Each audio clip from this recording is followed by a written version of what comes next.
All right. Good morning, everyone.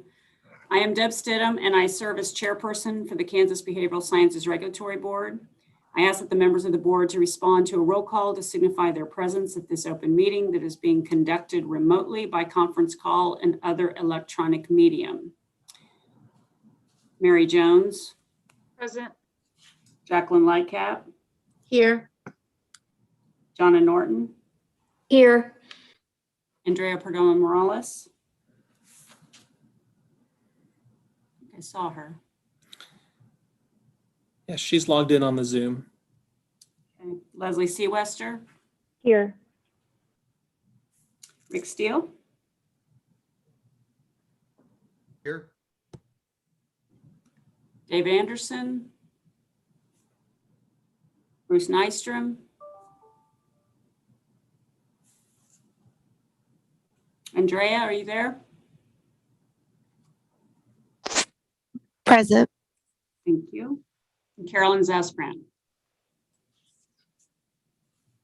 I note that the following staff members are also present. David Fye. Here. Leslie Allen.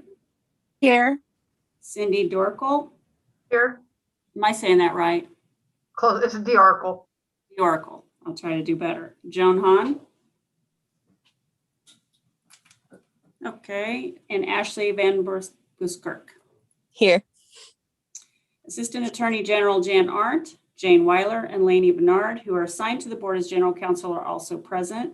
Next, David Fye will read a message concerning this meeting being held remotely.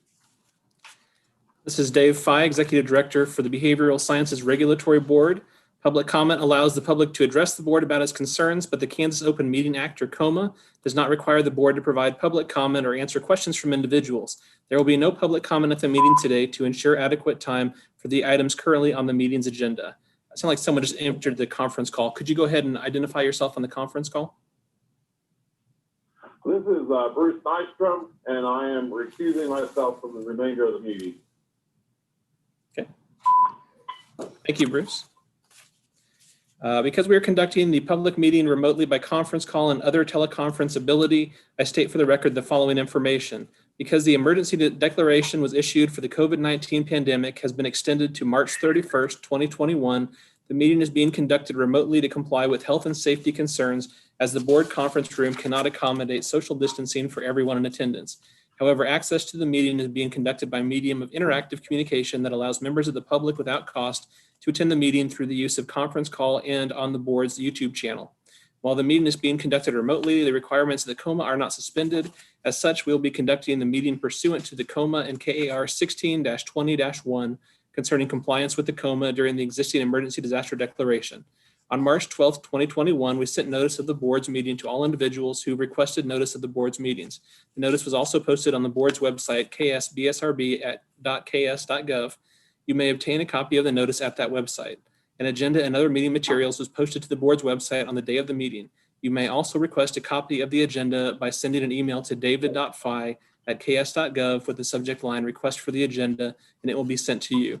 The notice contains information for the conference call and YouTube channel that allows the public to attend the meeting free of charge. The notice also states that if there are any technical issues during the meeting, you may call the board office at 785-296-3240. Each member of the board, staff, or presenter shall state the person's name and title each time the person speaks or votes. Each participant to the meeting shall ensure microphones, phones, and other electronic devices are on mute when the participant is not speaking. Each motion will be clearly stated before the board votes, and each board member will vote when their name is called. The chairperson will announce the result of the final vote. A statement or motion will clearly identify each member of the board or staff who the board delegates its authority to sign any binding document on behalf of the board. A recording of the meeting will be posted to the board's website.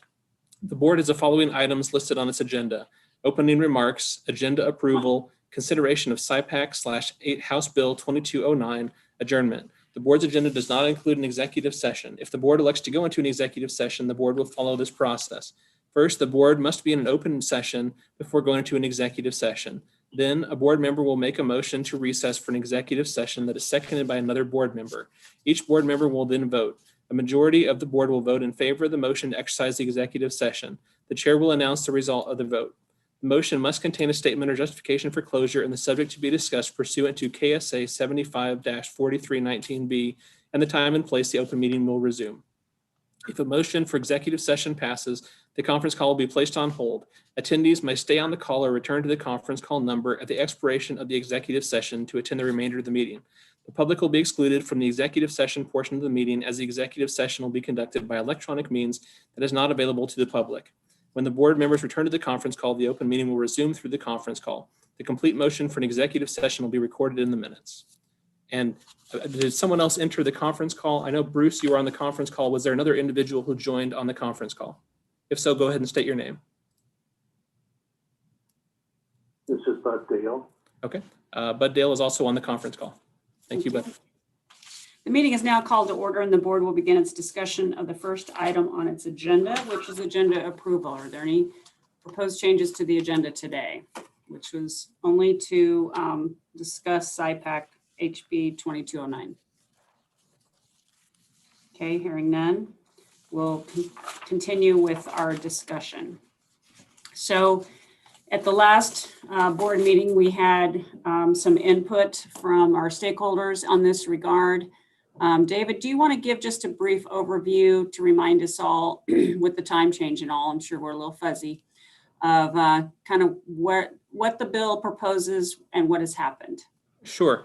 So I'll make one clarification too. So House Bill 2209 is a bill that would introduce SIPAC to the state of Kansas. SIPAC is a multi-state compact that would allow the ability of member states in the compact to do telehealth services or telebehavioral health services in the member states, and also allow up to 30 days of in-state practice over the course of a year. The bill is House Bill 2209, and it's the first year that the SIPAC compact has been in bill form for the Kansas legislature to review. When the bill was presented, it was forwarded to the Licensed Psychology Advisory Committee, and Licensed Psychology Advisory Committee had a discussion on that and recommended to the board that they would recommend delaying the bill for this session to allow more time for the advocates to go ahead and work with the board and the advisory committee to make a bill that was helpful for Kansas, and to also address some of the questions and concerns of the advisory committee. And I just wanted to clarify too, after the board met, I believe that was on February 10th, the board had discussion on SIPAC and recommended, based on some concerns about investigations, costs to the agency potentially, and some other issues, the board recommended that opponent testimony be introduced on behalf of the agency on the SIPAC bill at the bill hearing in the House and Health and Human Services Committee. I just wanted to clarify, so in my communications with the board and also with the committee, I have at times referenced that the Licensed Psychology Advisory Committee had a unanimous position on SIPAC, and I just wanted to clarify those comments. So when I said unanimous, at the Licensed Psychology Advisory Committee, each member of the advisory committee who was present on the call weighed in, and no one expressed an opposing view to going ahead with the position of the Licensed Psychology Advisory Committee. However, if there's individuals who weren't there, they wouldn't have expressed their position. And I just wanted to clarify, at the time that the Licensed Psychology Advisory Committee weighed in on the SIPAC bill, Bruce Nystrom, Monica Curlow, and Rodney McNeil were not present at the advisory committee. So when we use the term unanimous, it was unanimous for all the individuals who weighed in when the committee discussed that at the time. But I just wanted to clarify that because I know there has been some questions about how that was used. And then when the board went ahead and voted, the board voted to go ahead and do that. At the time, Bruce Nystrom voted in opposition, and based on the majority vote of the committee, the opponent testimony was presented. And then since that time at the bill hearing, I've been having conversations with members of both SIPAC and also the Kansas Psychological Association, KPA, who is supportive of SIPAC.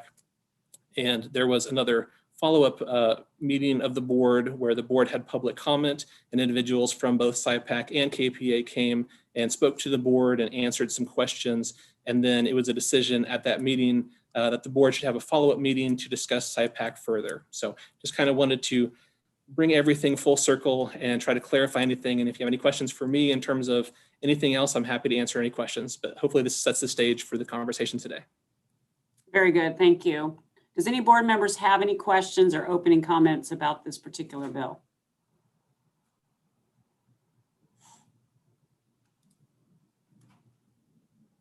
Okay, so I think what would be also helpful is that we had particular items that we were concerned about that we raised in the opponent testimony. Could you kind of just Reader's Digest version of that, David? Sure. So the three main issues that were summarized in the opponent testimony was one, a lack of clarity in terms of if an individual needed to file a complaint against a provider, how the process they would go about doing that. For example, right now you have a number of providers that are practicing in Kansas, but those are either licensed through an official state license, or they have something like a temporary permit or a temporary license through the state of Kansas. So Kansas, we would have some oversight in terms of that process. But with the additional telehealth or services being provided, there would be additional individuals practicing in Kansas under SIPAC. And the question was, at least a summary of the issue was, how would the individuals go ahead and process a complaint against an out-of-state provider practicing in Kansas? Second item had to do with lack of clarity in terms of the investigative process. When you have individuals who have a home state in another jurisdiction, but they're practicing in Kansas, there were questions about the investigative process in terms of sort of jurisdictional questions and how those investigations would proceed. And then the third was sort of a lack of clarity in terms of the economic impact to the Behavioral Sciences Regulatory Board. Part of this had to do with if you have additional individuals practicing in the state of Kansas, but under SIPAC, the funding for SIPAC is not something that would be included in the budget for the BSRB. So you have additional individuals practicing in state, which would ultimately lead to, more individuals practicing should lead to more complaints. And then where would the funding be to investigate those additional complaints? Because the investigative team will need to investigate those, whether or not they're, the end result, we don't know. But if there are complaints, we'll need to investigate those as a state agency in charge of protecting the public. And so those questions that had to do with those three main issues were summarized in the testimony. Okay. I just want to, for the board's remembrance of the stakeholder input that we received, it was estimated that out of 38,000 practitioners that are part of the SIPAC, in the multi-state areas, only 1,700, out of 38,000 psychologists in those regions, only 1,700 belong to SIPAC. That's about 4% of all licensed psychologists. And also, correct me if I'm wrong, but there is a limitation of how long they can practice here. So this isn't, and it has to be tele-video, correct? So there is, you can practice in-state up to 30 days, similar to what the new change would be to the temporary permit. And then the other services would be over the video or over the phone. Yeah. So there's no limit, to my understanding, of your telehealth services in the state. It's only 30 days in the state in person. That's my understanding too. Okay, thank you for that. So it is equivalent to someone having a license in Kansas for telehealth purposes. Okay. I guess I missed that. All right, so let's go through each point. The lack of clarity about who should file, how to file a complaint if you're a consumer. Do we feel like that was addressed, responded to, resolved, clarified, or not?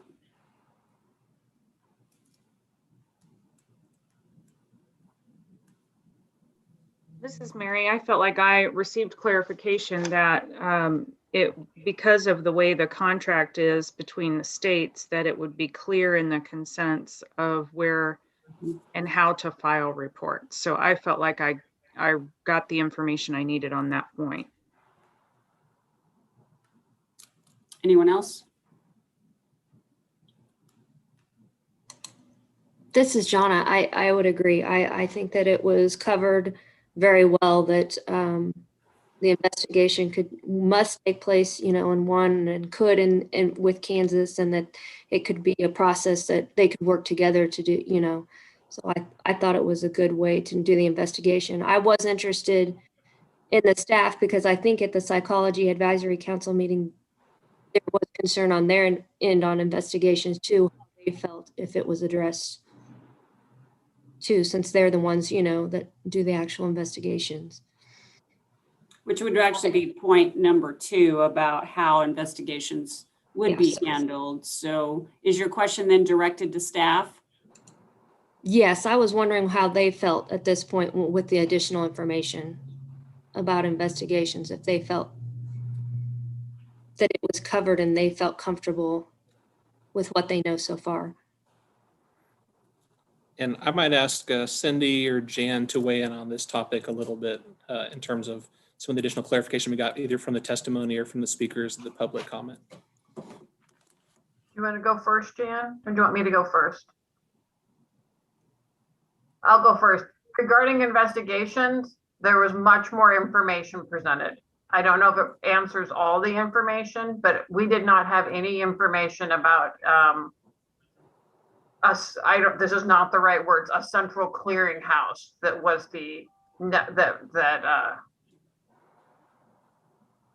there was much more information provided.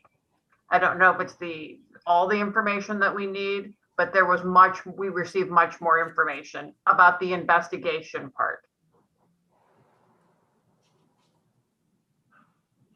Probably Jane needs to speak on how she feels about that because she's actually the attorney that's going to do the investigations and help them That's out. the part that I still don't understand.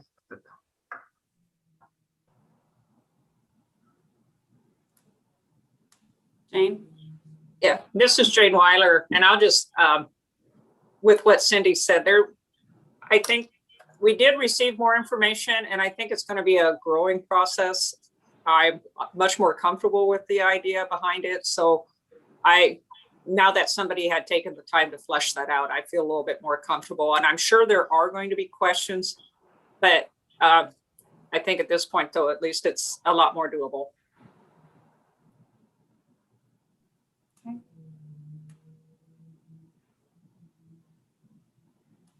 Other comments?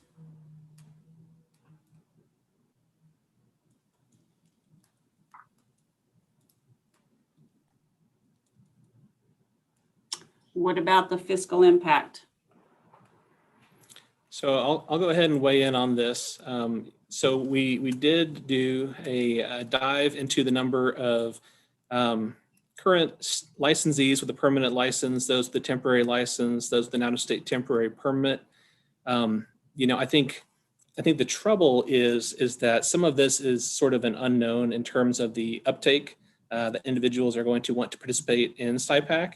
And we have a significant number of out-of-state individuals with a license.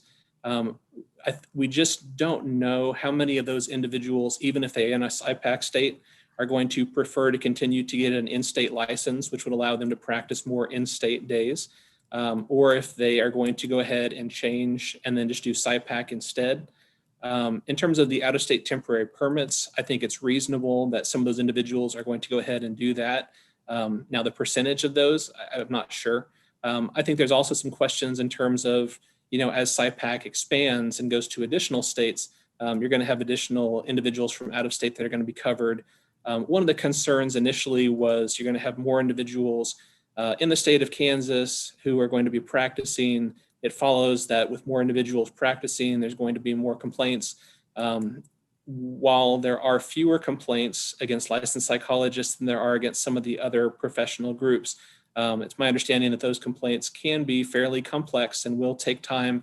Even if the end result does not result in a violation, we still have an obligation as a public protection agency to investigate those thoroughly. So I think, we did manage to pull the numbers. We have the data right now.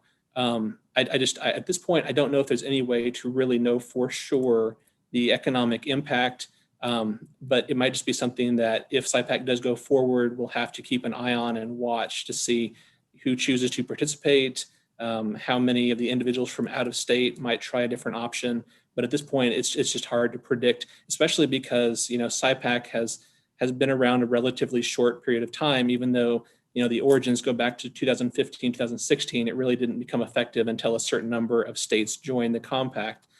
So this may be more of a kind of a wait and see, keep an eye on type thing, but we have the data right now and we can monitor that.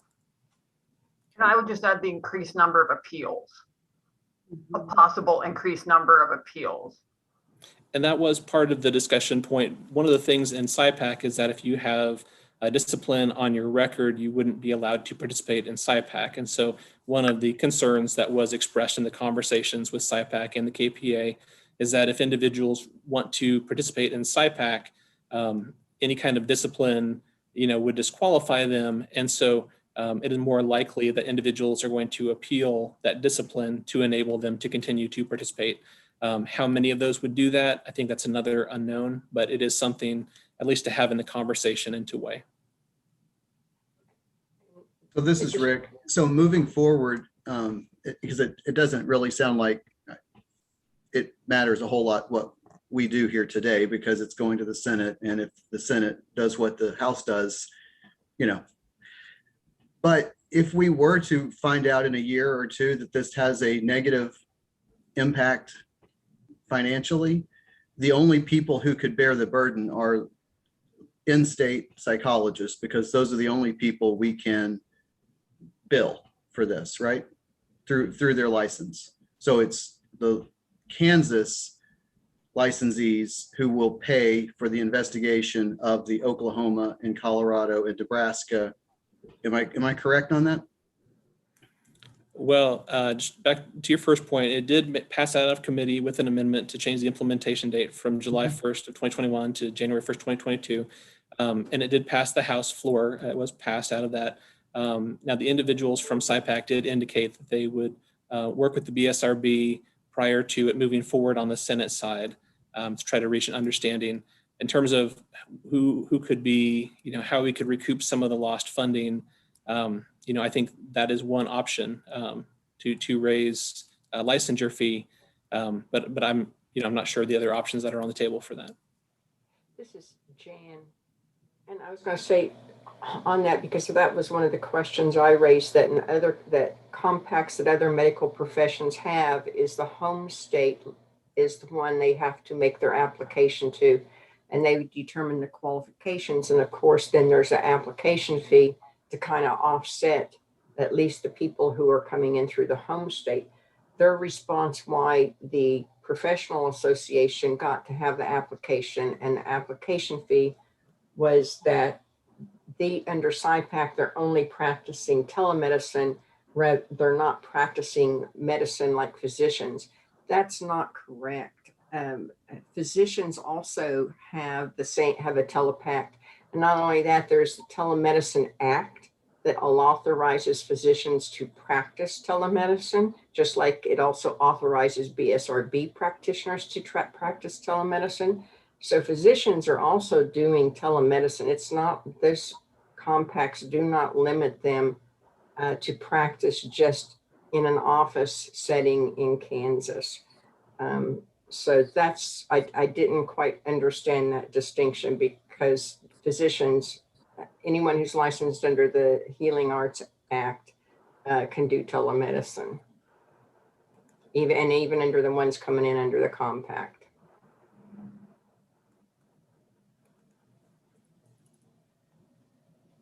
So for what you're, That's usually how they get funded, is through the application fee. So what you're saying is because we don't get the advantage of those fees, then there is a concern.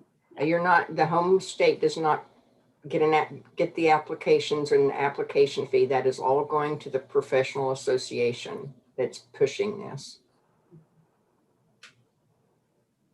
Has the professional association given us any idea on how they would help us recoup some of those fees? I guess that's for David, that question. No, I don't think I've had a conversation with them in terms of helping with that. There have been conversations where they, they have expressed that they don't believe that the number of investigations will lead to that many more increased costs.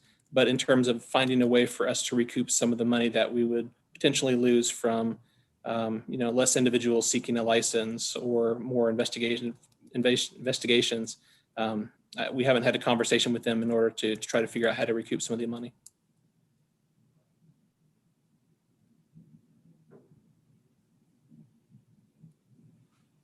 Is that something that we as a board would want to reach out to them about, or is that not something that we're concerned with at this point? Not knowing the future of how many investigations or what the costs are going to be, I guess it's difficult to determine that now, but it's a question.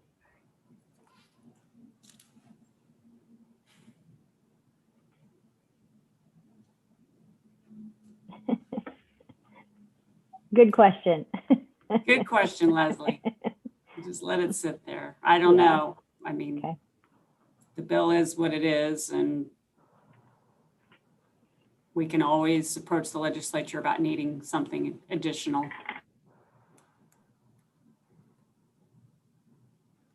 I mean, I don't know that, kind of to Rick's question about passing the additional costs back on to psychologists alone, I don't know that that's generally how the budget is handled.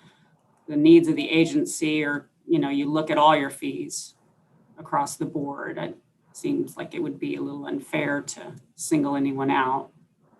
When we lowered the fees, we lowered them across the board. We didn't just.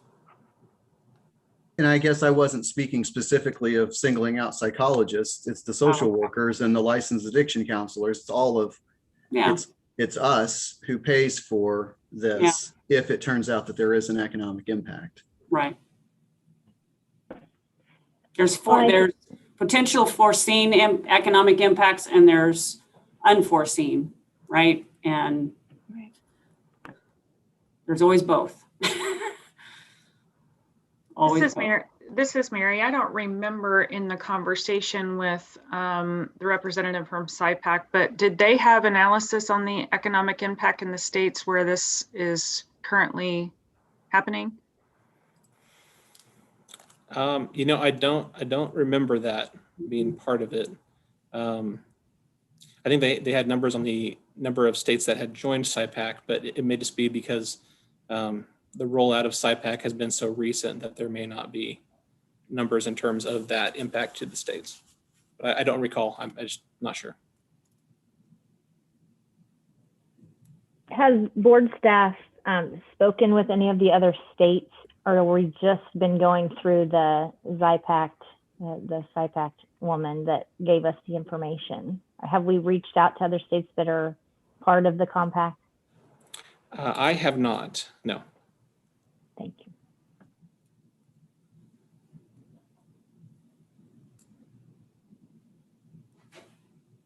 Maybe that's something more moving forward, but that would be interesting Good idea. information. Good idea, Leslie.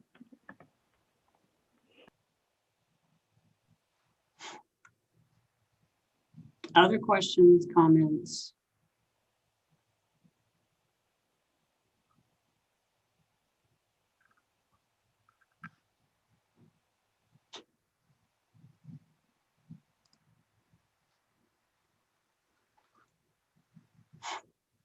I just wanted to go ahead and add this. So SIPAC was heard in the House Health and Human Services Committee. As I mentioned, it was amended and passed out favorably, and then it passed the House floor. It has been assigned to the Senate Public Health and Welfare. I don't believe that currently it has been scheduled for a hearing yet, but if it would be scheduled for a hearing, that would likely be the committee where it would be heard. Thank you for bringing that up. So the question really, I think, before the board is, what is the board's will about testimony? We have options. We can say nothing. We can pull out the opposition testimony as written, or we can change it. We can say neutral. We can say we're in favor. But it seems like we need to be clear on, for David anyway, what we're doing about this probable hearing on the Senate side.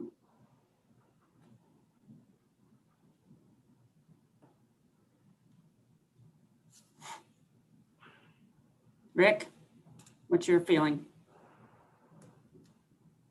I think there's a lot of questions that aren't going to get answered. I am not feeling terribly optimistic that it matters a whole lot what we do today. Well, just to go on record, right? So that's, Yeah, sure. I mean, I hear you, but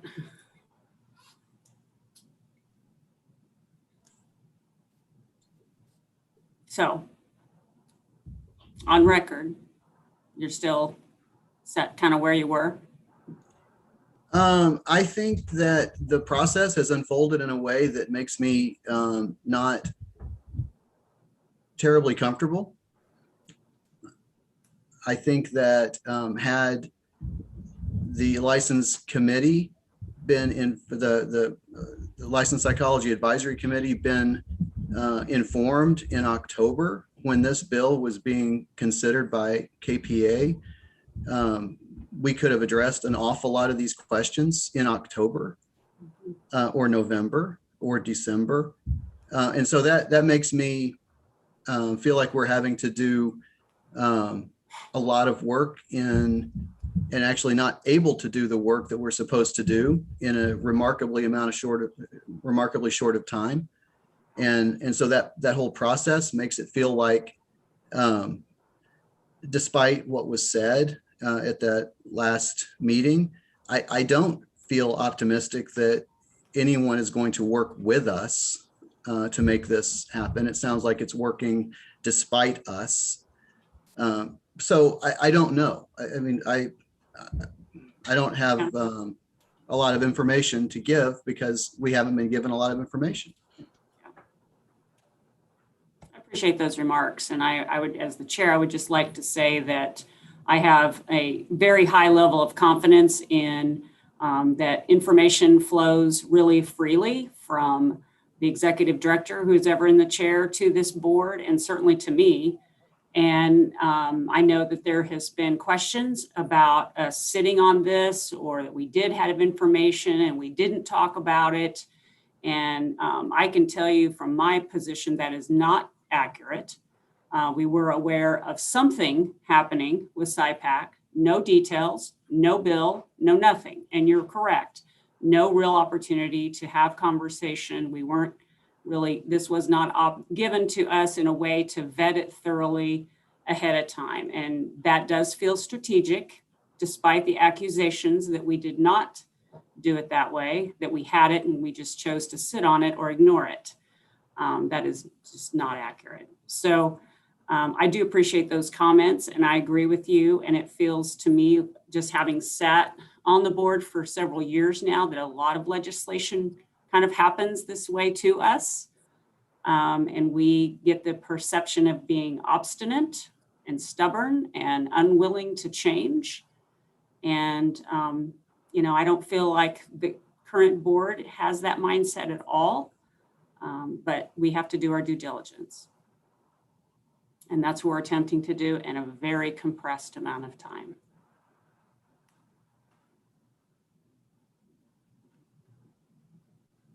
Other thoughts?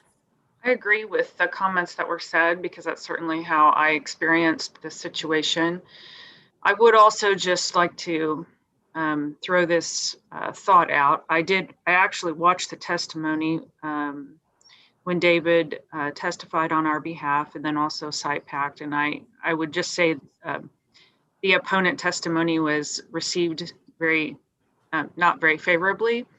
And so you know, if this is in fact sort of a foregone conclusion, I might suggest a neutral testimony or position to consider based on concerns. Yes, based on what we're talking about now, that there are questions we still don't have answers to. And I think, again, the fiscal impact is really important because of the staff burden. You know, we're not able to receive any benefit from the agency isn't able to receive benefit from the psychologists practicing telehealth in our state. So I just think there's some things we don't know. There isn't enough data. It hasn't been around long enough really to flesh all those things out.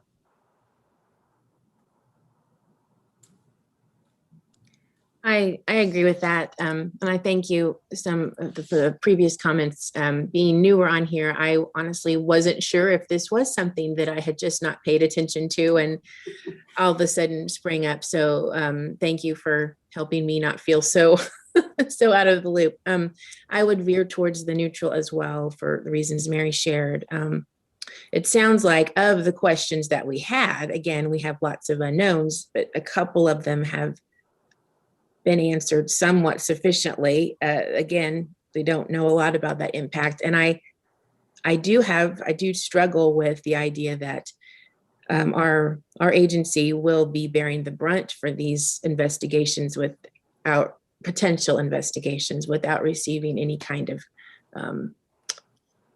monetary, support to help guide those. That feels a little bit like a bill without any kind of, there's nothing to help us maintain that. So that's a concern. And I agree with all those that I feel like we should have been in on this a little bit earlier, because as this agency is what we do, we should have been part of this, but we're not. So yeah, I think the neutral thing makes sense. And for all those reasons stated.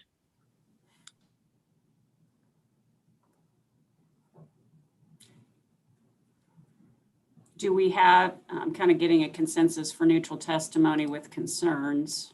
Anyone disagree with that?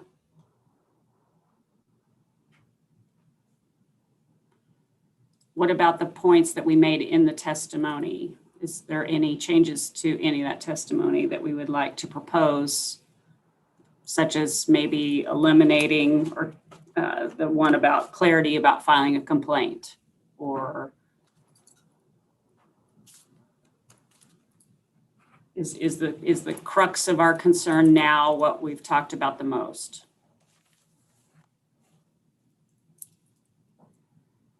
The fiscal impact. I mean, I think contractually, the agreement clarifies the question about consumers' protection and where to file in a practical way. I don't know that that is actually addressed because informed consent, we all know as practitioners that, it takes a lot of effort to get people to understand who has the rights, where they can file complaints. So I'm not sure that's completely alleviated. I understand it'll be part of the agreement. I'm just not sure it practically solves the issue. Yeah.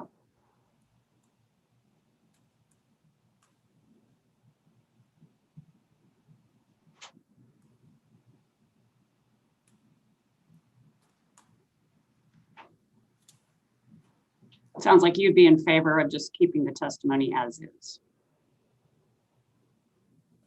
And just changing the from opponent to neutral. I think I agree with that. I think it might be, if there's a way to do this without causing David too much effort, highlighting the economic impact is the primary concern, and the other, Okay. recognizing that the others seem more workable through consumer education. But there is no redress for the potential. So just if you look at if 1,700 people suddenly have the ability to practice in the state, and if the rates hold steady, that's somewhere around 85 potential. If all 1,700 wanted to practice in the state, and we can't know that, right? I mean, who? Right. If they all did, that's 85 new cases that, according to our stats, that the team is going to have to investigate based on, assuming that the rest of the psychologists in the country are not more or less ethical or good than the ones here. So, right. For what that's worth. But that's the part that's not fixable between now and January 1st. Right. We don't have a way to fix that without addressing it in an amendment, which I don't feel really optimistic that that's going to happen. But yeah, David, did we provide, or were we asked to provide a fiscal note? For SIPAC, we were asked to provide a fiscal note on it, and we noted a lot of the concerns the board has discussed. What I indicated to them was that we were not able to calculate the economic impact because there were too many unknown factors. So went into some of the analysis, but weren't able to attach a dollar total to it. Okay, so we didn't ask for a position like we did on that other bill. Correct. Yep. Okay. Okay. All right, so I'm hearing neutral testimony, reorder the concerns, emphasizing the fiscal piece,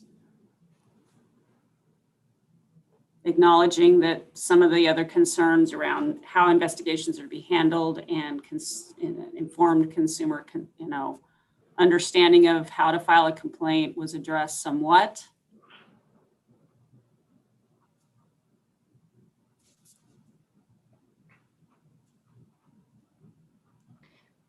This is Mary again. There is part of me that would like to, and this again is probably not necessary, but addressing the piece that I think I heard when I watched the testimony, which was the idea that we knew about this ahead of time and were just kind of ignoring the fact that we heard about it. I hate to get controversial in this type of thing, but I also feel protective of the agency and David's position that, there was not, and this wasn't about because the exec directors were transitioning and there was some gap in communication. I just don't believe that that's accurate.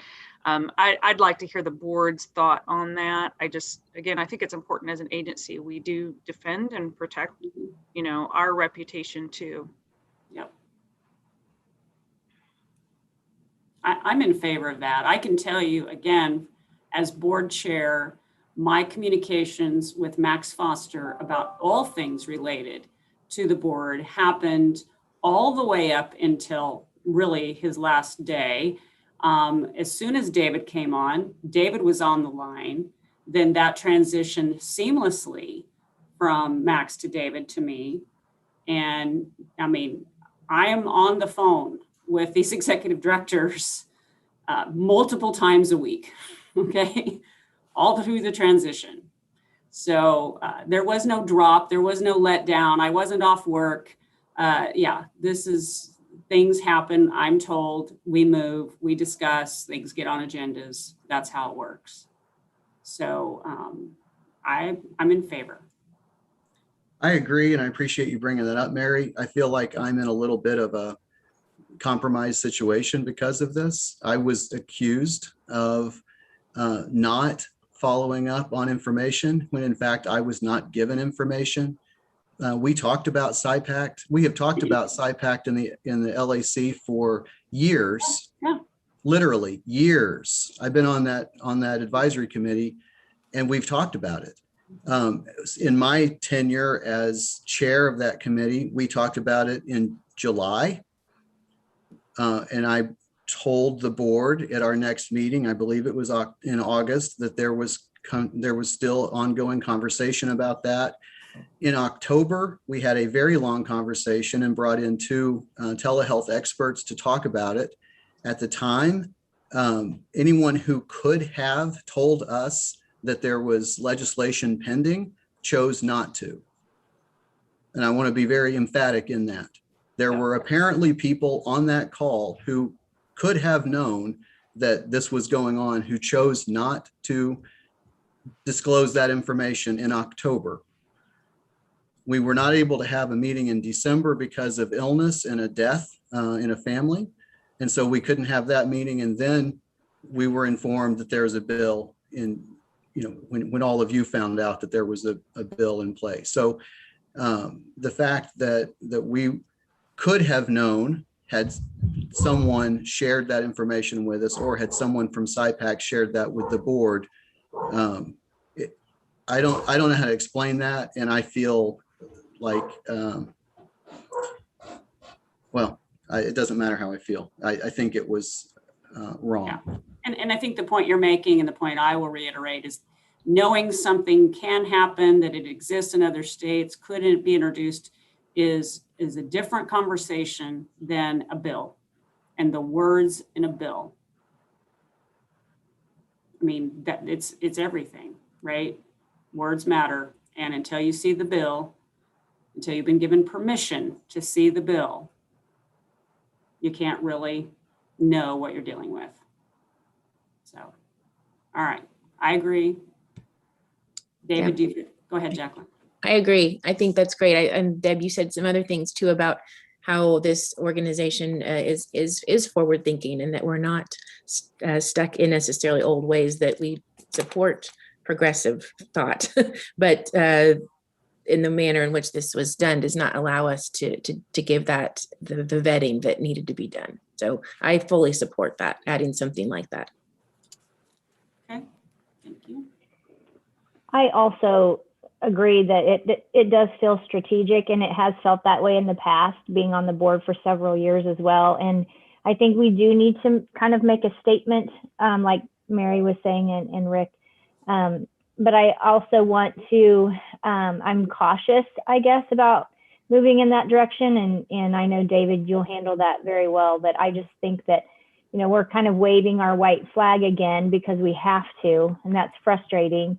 But I think being very strategic ourselves in how we move forward with that neutral testimony, I think is very important. Obviously, we don't want to get that reputation either that, you know, we're complainers or whatever. We're just trying to be very professional and stand up for, you know, and advocate for the people we're supposed to be advocating for on, you know, in our profession.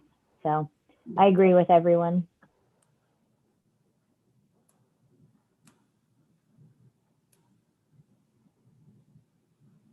David, are you clear? I believe so.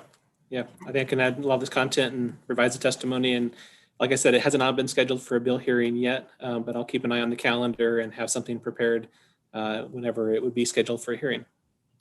And if it gets scheduled for a hearing, if it doesn't get scheduled for a hearing this year and it would come up again next year, I'll go ahead and let you guys know as soon as I know information on it. So.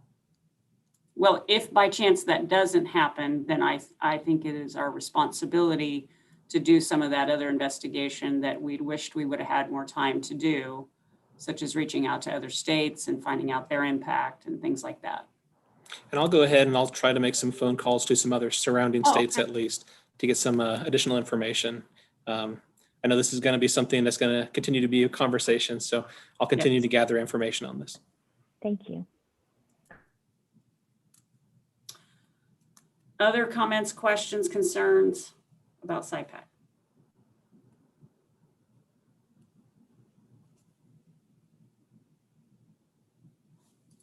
All right, good discussion. Appreciate everyone being bright-eyed and bushy-tailed at 8 a.m. on a Monday morning with the time change.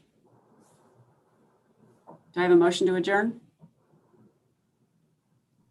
So moved. Second. All in favor, say aye. Aye. Aye. Any opposed? All right, have a good day, everyone.